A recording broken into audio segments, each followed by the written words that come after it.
Nós vamos ler os primeiros 11 versos, texto muito conhecido da palavra de Deus, mas com uma palavra para hoje. Evangelho de Mateus, capítulo 4, verso 1 a 11.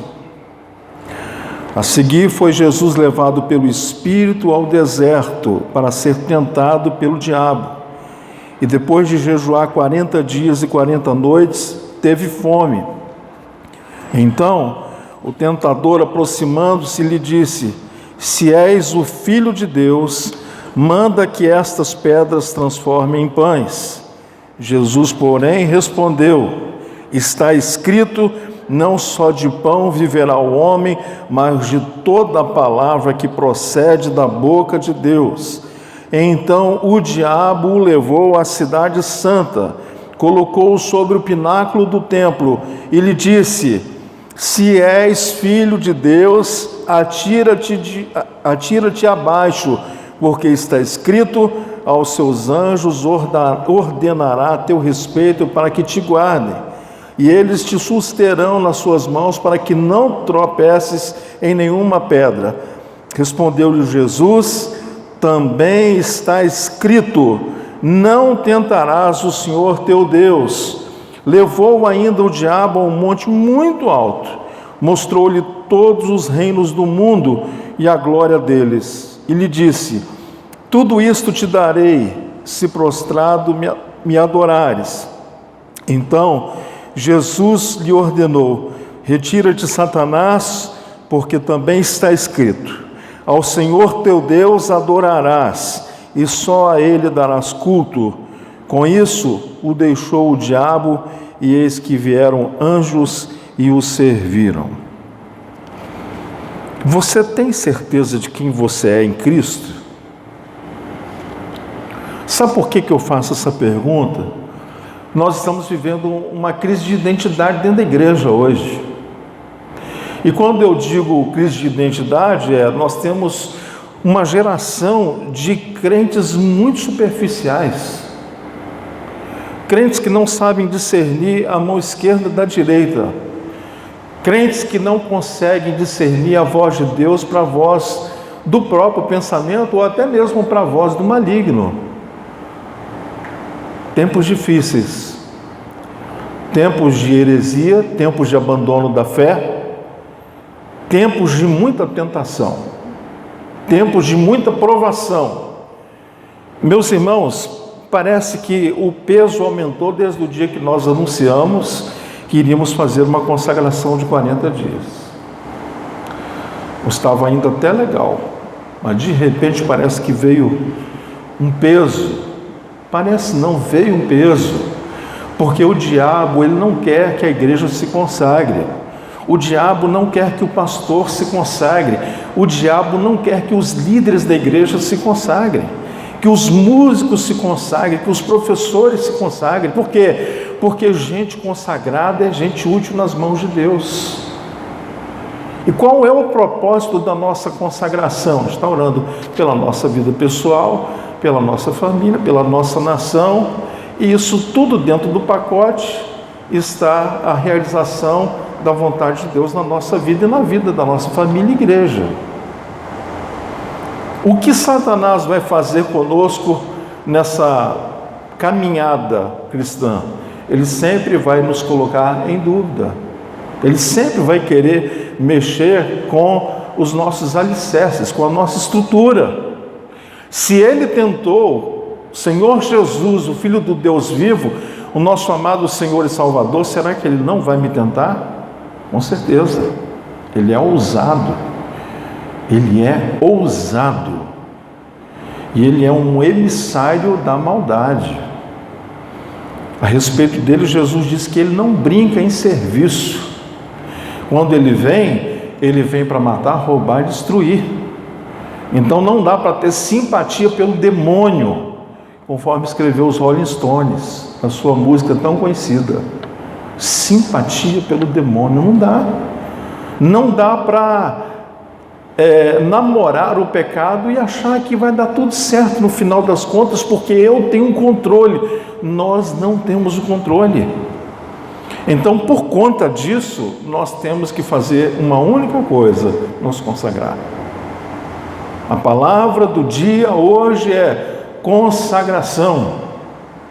E a Bíblia diz que sem santificação e sem consagração, ninguém verá o Senhor. E, irmãos, eu não sei se os irmãos têm visto aí essa semana as mensagens que a gente tem recebido, não vou dizer de política não, é de fenômenos no mundo todo. O gado, as ovelhas andando em círculo, terremotos fora do normal, aparições dos céus cada vez mais frequente, mais numeroso, muitos sinais. Hoje já se fala da mudança do polo magnético na Terra. Nós estamos vendo aí as aves se perdendo, desorientadas, tipos de peixes morrendo aos montes na beira-mar, como se tivesse perdido o seu senso de direção. Então, de fato, a terra está gemendo, de fato, a terra está sendo transformada. E o Senhor Jesus, em Mateus 24, ele diz que nós, na ocasião da sua vinda, nós teríamos como presságio, como sinais da vinda dele, essas coisas que nós estamos testemunhando agora. Os nossos olhos estão vendo isso agora. Agora, e o diabo? O diabo continua diabo, e o diabo continua trabalhando do mesmo jeito, com sutileza, com um sapatinho de veludo para você não ouvir que é ele que está vindo com o seu casco. Ele bota o sapatinho de veludo, ele não vai deixar você ouvir o barulho dos cascos dos pés dele. Não. Ele vem sutil, como nós estamos estudando aqui nesse trimestre. As sutilezas, as artimanhas, a genialidade para o mal, para nos seduzir e para nos destruir. Então ele não está brincando de ser diabo. E quando nós nos colocamos em consagração aqui, você pode ter certeza absoluta que o nível de batalha aumentou. Eu não quero constranger ninguém, não vou perguntar para ninguém aqui, mas eu acredito que todos os irmãos aqui, desde quando entrou nessa batalha, na terça-feira, já começou a sentir o peso. E Deus está me acordando de madrugada mais cedo para orar. E esses dias que eu tenho orado, eu vou ser franco com os irmãos, eu não senti a presença de Deus dentro do meu quarto. Essa noite eu dormi ouvindo louvores, e fiz o fone de ouvido, e falei: vem, Senhor. E consegui desmaiar ouvindo louvores, para ver se o Senhor vem. Mas existe, irmãos, um céu de bronze que nós precisamos romper e iremos romper através da consagração, através da nossa dedicação ao Senhor. Porque o que o Senhor Jesus havia dito aos discípulos? Pastor Rodolfo falou ontem na sua breve meditação que algumas castas de demônios nós só conseguimos expulsar com jejum e oração. E existem demônios que só serão expulsos, só haverá libertação se houver jejum e oração. Então, um conselho da palavra de Deus para cada um de nós aqui é: esqueça o outro, esquece o marido, esquece a esposa, esquece os filhos, consagre-se você. E não atribua a eles, ou a ela, ou a eles, o motivo da sua não consagração. Consagre-se você. E você pode ter certeza que a batalha vai aumentar. Onde é que o diabo vai botar a encrenca? Ele começa minando o seu lar, a sua família. Uma casa dividida contra si mesmo, ela não subsistirá, diz a palavra do Senhor. O que me chama a atenção no texto que nós acabamos de ler é que quem levou Jesus para o deserto foi o Espírito. Na minha versão, a palavra Espírito está com E maiúsculo, ou seja, quem levou Jesus ao deserto para ser tentado foi o Espírito Santo, foi o Espírito de Deus. Foi levado ao deserto o Senhor Jesus pelo Espírito de Deus. E por que Deus nos leva ao deserto? Porque o deserto é um tipo de crivo que Deus usa para nos testar. O que é um crivo? É um teste, é uma peneira, onde cada um de nós somos experimentados. E por que Deus nos leva para a escola do deserto? Porque no deserto eu estou de fato sozinho, não tem ninguém para me estender a mão a não ser o Todo-Poderoso. Se você for olhar a história dos grandes homens nos evangelhos e também no Antigo Testamento, o Senhor os levou para o deserto. Moisés ficou no deserto sozinho, 40 anos. A pessoa ficou 40 anos cercado de gente, de servos, de empregados, com uma vida, com uma mordomia, preparado para, quem sabe, até ser o futuro faraó. Teve uma cultura de um príncipe, de um rei, para ser rei, talvez no Egito. O filho da filha do faraó. Mas quando ele faz 40 anos, o Senhor Deus diz assim: chega, vamos para o deserto, vamos para a escola. Então no deserto é o lugar onde nós ficamos sós, e é no deserto que nós temos as nossas melhores experiências. Você se lembra de Daniel na cova dos leões? Ele estava acompanhado ou sozinho? Estava sozinho. Daniel lá na cova, só estava ele e os leões, as feras. E muitas vezes nós somos cercados pelas feras desse mundo. Alguns tipos de feras. Primeiro, todas as feras que a palavra de Deus nos apresenta com outro nome: fruto da carne. Feras que se erguem para nos destruir. Como é que eu destruo essas feras? Me enchendo do Espírito. Quais outros tipos de feras? As coisas que o diabo coloca no nosso caminho para nos destruir. Feras. Daniel estava ali entre as feras, mas nenhum daqueles leões o tocou, porque ele estava cheio do Espírito de Deus, e Daniel não tinha cheiro de carne. E os leões são carnívoros. Satanás, quando recebeu a sentença do Senhor, dizendo: sobre o teu ventre andarás e pó da terra comerás, o Senhor já estava dizendo qual seria o alimento de Satanás: é a nossa carne humana. É por isso que Satanás, ele sempre vai nos tentar na carne. E isso é uma coisa muito grave, muito séria, que nós precisamos, às vezes, parar tudo na vida que estamos fazendo, para fazer o que estamos fazendo agora. Um tempo de oração, um tempo de consagração. E como é? Eles te perguntaram, já falei isso aqui 2 vezes, como é que eu me consagro? Você não pode começar o seu dia de qualquer maneira. Você precisa falar com Deus.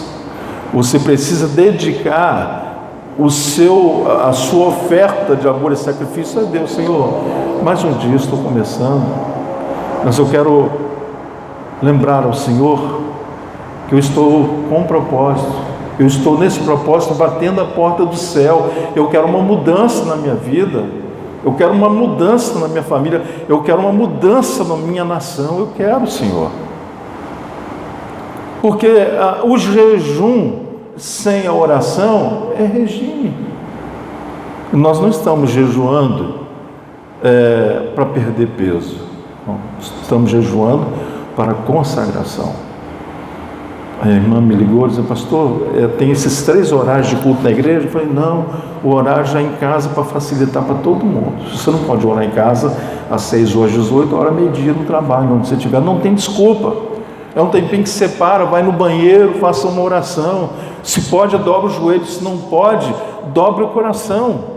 Mas é um tempo que nós estamos tendo com Deus, que eu tenho certeza que não ficaremos sem resposta da parte do Senhor. Então, no crivo de Deus, Deus vai nos levar para o deserto. E no deserto, Ele vai fazer alguns testes conosco. Primeiro teste, Ele vai nos fortalecer. No deserto, que é o lugar solitário, Deus vai nos fortalecer. Qual foi o deserto de Jesus? Foi só no começo da sua caminhada? Não. No Getsemane também, Jesus experimentou um deserto. Seus 3 amigos mais íntimos, mais chegados, dormiram na hora em que ele precisou de ajuda no Getsemane. E ali sozinho, a palavra de Deus diz que Deus ouviu a oração do seu filho. Quando? No deserto. Como, apesar de ter 3 amigos perto dele, ele estava sozinho. Então, no deserto, muitas vezes nós iremos ter a maior das intimidades com Deus porque estamos sozinhos. Às vezes, acompanhados, nós teremos dificuldade de nos aproximar do Senhor em intimidade. Então, Deus vai nos levar para o deserto. E por que que Deus faz isso? O deserto, que é um lugar desconfortável, às vezes frio. O deserto é um lugar que nos enche de perguntas muitas vezes que não são respondidas de imediato, e um lugar solitário, além de ser desconfortável. Mas a Bíblia nos diz, irmãos, que antes que o Senhor nos abençoe, dizendo: filho, você está aprovado, filho, você está aprovado, Ele vai nos levar para o deserto. Sempre. Assim foi e assim continuará sendo. 1 Coríntios capítulo 10, verso 5 diz assim: entretanto Deus não se agradou da maioria deles, razão porque ficaram prostrados no deserto. De quem que Deus está falando? Da nação de Israel que fora liberta do Egito.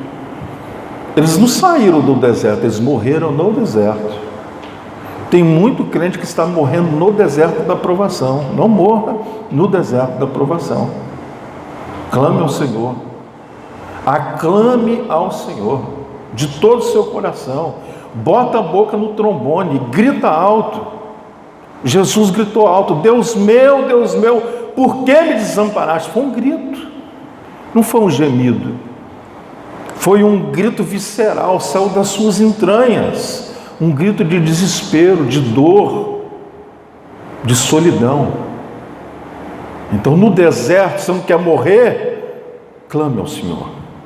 Segundo teste, segundo crivo, além do deserto, Deus vai permitir que Satanás venha e nos interponha, que Satanás venha nos testar. Você pode ter certeza que não tem ninguém aqui que já não foi testado e que talvez não esteja hoje sendo testado. Depois do deserto, o Senhor permite que o diabo venha.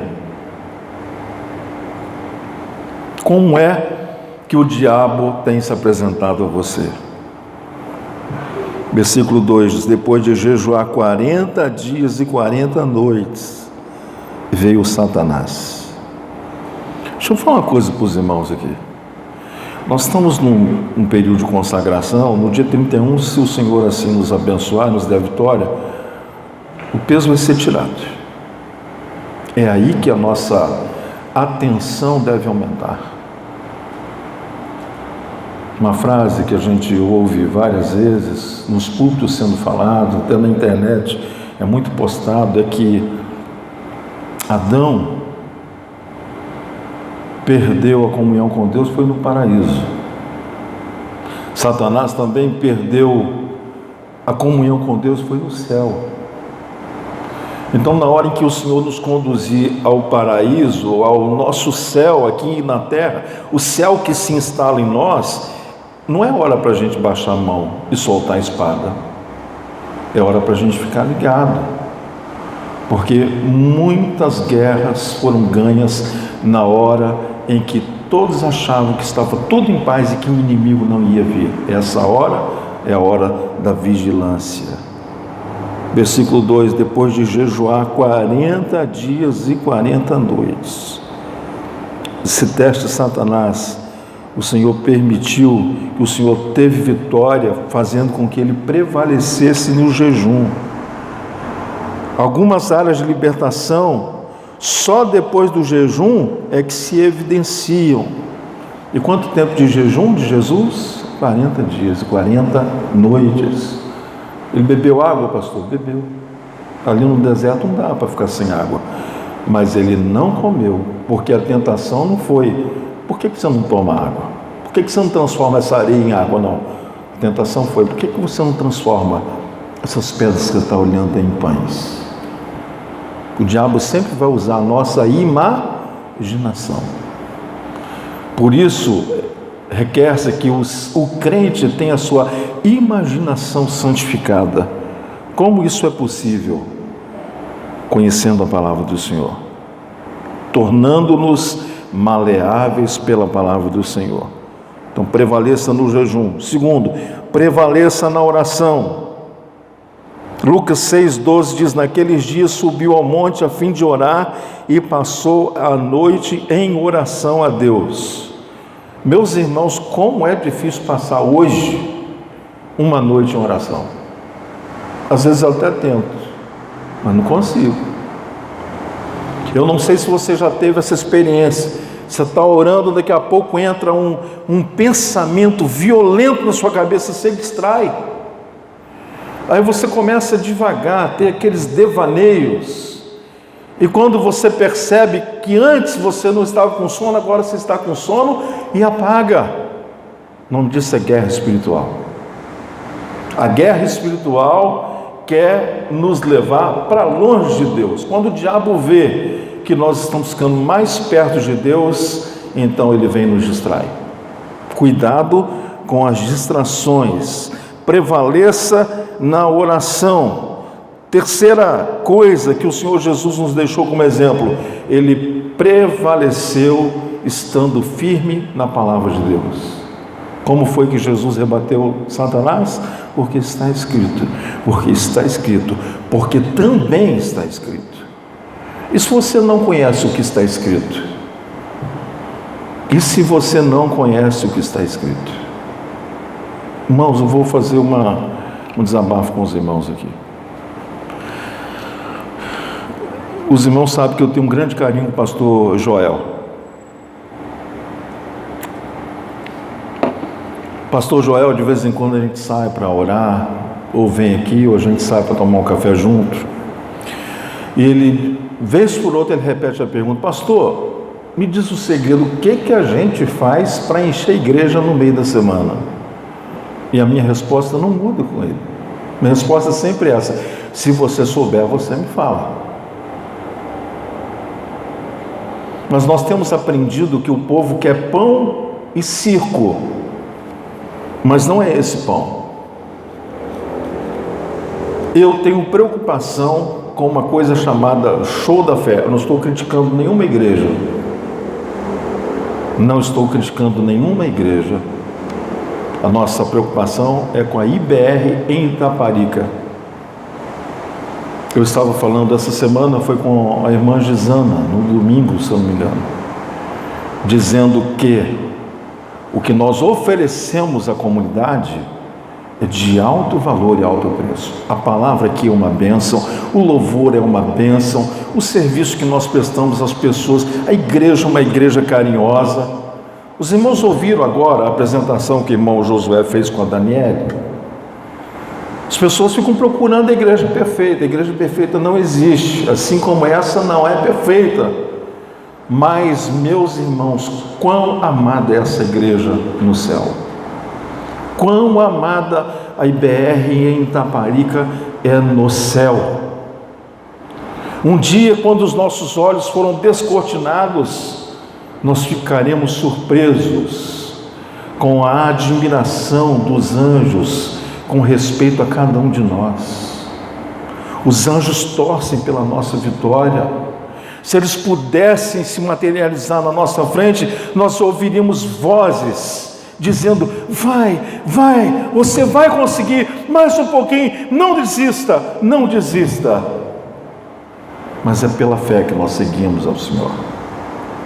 É pela fé na sua palavra, é pela fé naquilo que está escrito. Então o Senhor Deus vai permitir muitas vezes o outro teste, o teste da dúvida. Satanás vai lançar dúvida que faz as pessoas desistirem, dúvida que faz as pessoas blasfemarem contra Deus, dúvida que faz as pessoas falarem como muitos falaram aqui nesses 22 anos, a igreja é fria. A igreja que é fria está com a porta aberta, recebendo gente aqui até hoje, há 22 anos. As igrejas da região, os mais antigos comigo que sabem, estão com líderes que foram formados e forjados aqui durante esses anos.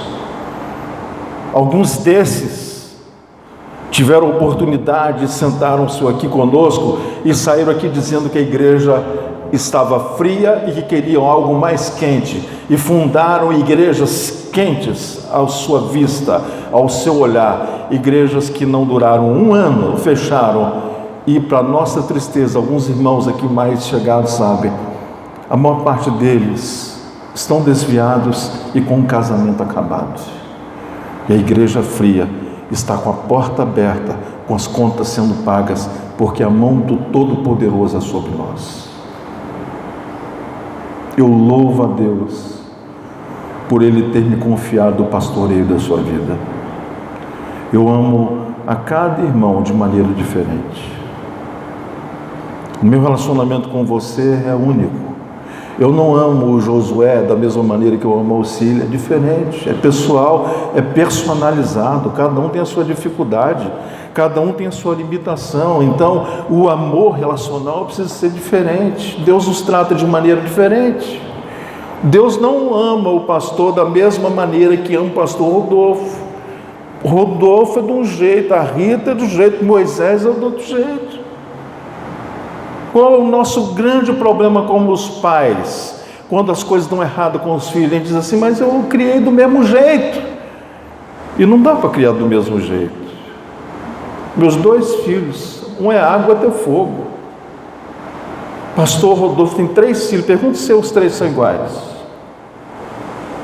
Não são iguais. Então Deus não nos trata de maneira igual, Ele nos trata de maneira única, porque nos ama. Então Ele vai permitir que nós sejamos testados por Satanás. Depois de jejuar 40 dias e 40 noites, teve fome. Então prevaleça no jejum, prevaleça na oração, prevaleça na palavra e prevaleça na sua posição de responsabilidade. Ô Jesus, você não é filho de Deus? Se tu és filho de Deus, deixa eu falar uma coisa, por que você não se lança daqui para baixo? Dá um voo aí, filho. Dá uma voada aí, ó. Se você não nasceu uma asa em você, você sabe, você conhece a palavra, você citou para mim agora, está escrito que o Senhor vai enviar os teus anjos para te guardarem. Vai, dá um pulo aí, dá uma voada aí. Não seja irresponsável. Não, Deus me guarda. Não, está escrito, fui moço, agora sou velho, nunca vi um justo desamparado, nem a sua descendência mendigar o pão, então não vou trabalhar não. Vai trabalhar, preguiçoso. Paulo diz, quem não trabalha também não deve comer. Então não seja irresponsável.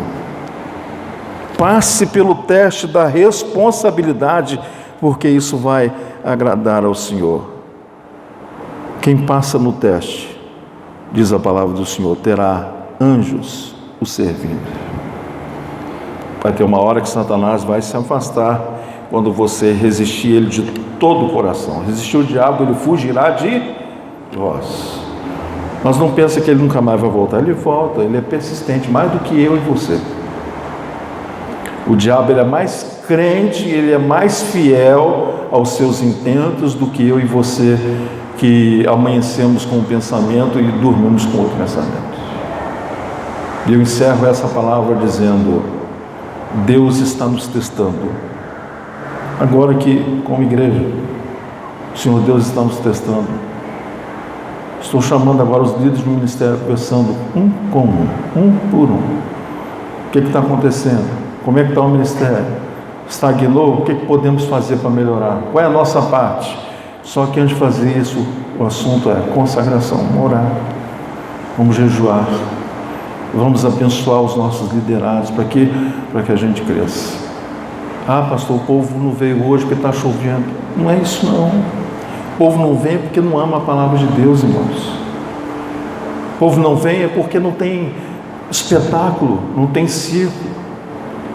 O povo não vem porque não tem uma palavra de modo carismático, profética, com muitas vezes um profeta ou uma profeta louca, com o dedo em riste, dizendo assim diz o Senhor, quando o Senhor assim não disse. Por isso que o povo não vem. E os irmãos acham que isso aqui vai melhorar? Vai não. A tendência é piorar. Se nós estamos esperando a vinda de Jesus para essa geração, olha, vamos fazer a nossa parte. Se a gente conseguir manter a nossa família, já está bom demais. Sabe por quê? O que vai varrer a terra quando o anticristo se manifestar? A apostasia na sua máxima intensidade. Você acha que as igrejas vão encher? Na hora que o homem do pecado se manifestar e colocar ordem no caos? O caos está sendo instalado. Não é a nível Brasil, é a nível mundial. Pesquisem. Isso precisa acontecer para que o iníquo apareça como homem solução. E na hora que ele aparecer, vai vir uma pseudo-paz.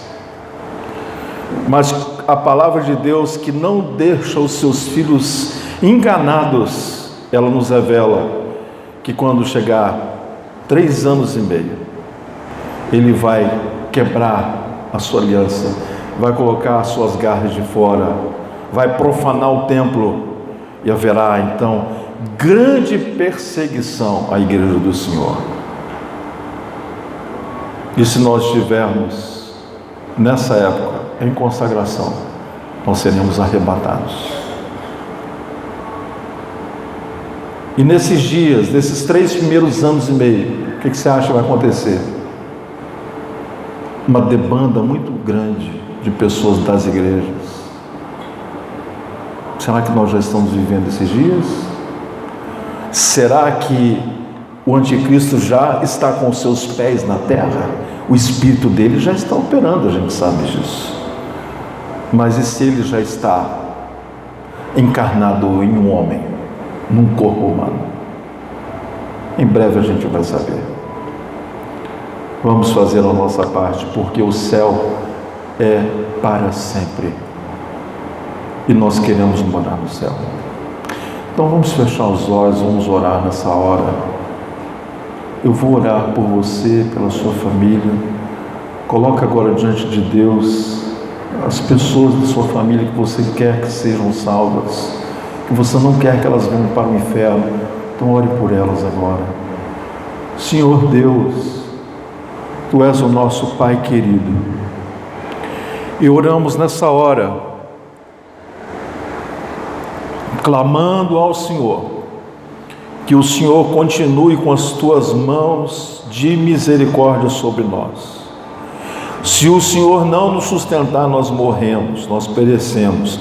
Se o Senhor não nos levantar, nós permaneceremos caídos. Se o Senhor não nos conduzir, não nos dirigir, nós vamos nos perder. Se a Tua luz em nós não brilhar, nós seremos tragados pelas trevas. Então ajuda-nos, Senhor. Pai, estamos colocando diante do Senhor a consagração que a igreja está fazendo aqui esses dias. Talvez seja a minoria dos irmãos, mas Pai, Tua palavra diz que o Senhor precisa de um homem só, e aqui temos mais do que um. Por isso, dá-nos a Tua bênção, Senhor. Ajuda-nos, Senhor, em nossas dificuldades. Ajuda-nos a obedecer a Tua palavra. Ajuda-nos, ó Deus, a brilhar a Tua luz, a salgar este mundo. Em Teu nome eu abençoo os irmãos que aqui estão, com as suas famílias, e oro em especial por aqueles que ainda não se converteram dentro de cada lar, aqui representado. Que esse ano ainda seja um ano não só de semeadura, mas também de colheita, meu Pai. Queremos que almas sejam salvas através da nossa vida e através da nossa consagração. Por isso, abençoa-nos com a Tua paz, e abençoa-nos com o Teu poder, que é o Teu Evangelho, Pai. Agora, Pai, quando vamos consagrar ao Senhor o nosso dízimo e oferta, eu invoco sobre os irmãos a bênção da prosperidade, que haja abundância nos lares aqui representados. Oramos assim em o nome do Senhor Jesus. Amém e amém. Você poderá vir à frente e consagrar ao Senhor seu dízimo, a sua oferta.